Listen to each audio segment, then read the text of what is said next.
मुंबई काँग्रेसला आगामी लोकसभा निवडणुकीच्या आधी मोठा धक्का बसला आहे. ज्येष्ठ नेते बाबा सिद्दीकी यांनी काँग्रेस पक्षाला रामराम ठोकला असून ट्विट करत त्यांनी याबाबतची माहिती दिली. काही दिवसांपूर्वी काँग्रेसमधून मिलिंद देवरा यांनी शिवसेना शिंदे गटात प्रवेश केला. त्यानंतर आता बाबा सिद्दीकी यांनी काँग्रेसला सोडचिठ्ठी दिली. ते फेब्रुवारी 10 रोजी ते राष्ट्रवादी काँग्रेसमध्ये प्रवेश करणार आहेत. मुंबईतील वांद्रे आणि परिसरातील अल्पसंख्याक समुदायात सिद्दीकी यांना मानणारा मोठा वर्ग आहे.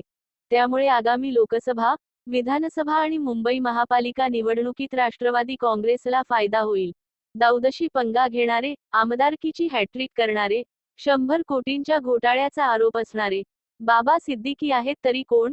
जाणून घेऊयात. बाबा सिद्दीकी यांचे पूर्ण नाव बाबा जियाउद्दीन सिद्दीकी आहे. विद्यार्थी दशेतच बाबांनी काँग्रेस पक्षात प्रवेश केला होता. यानंतर ते वेगवेगळ्या आंदोलनात सहभागी होऊ लागले. बाबांनी मुंबईच्या MMK कॉलेजमधून शिक्षण घेतले आहे. काँग्रेस पक्षात प्रवेश केल्यानंतर बाबांनी 2दा नगरसेवक म्हणून काम पाहिले. यानंतर बाबा 3 वेळा काँग्रेस पक्षाकडून महाराष्ट्र विधानसभेत आमदारही झाले आहेत. बाबा हे मुंबईतील लोकनेते म्हणून ओळखले जातात.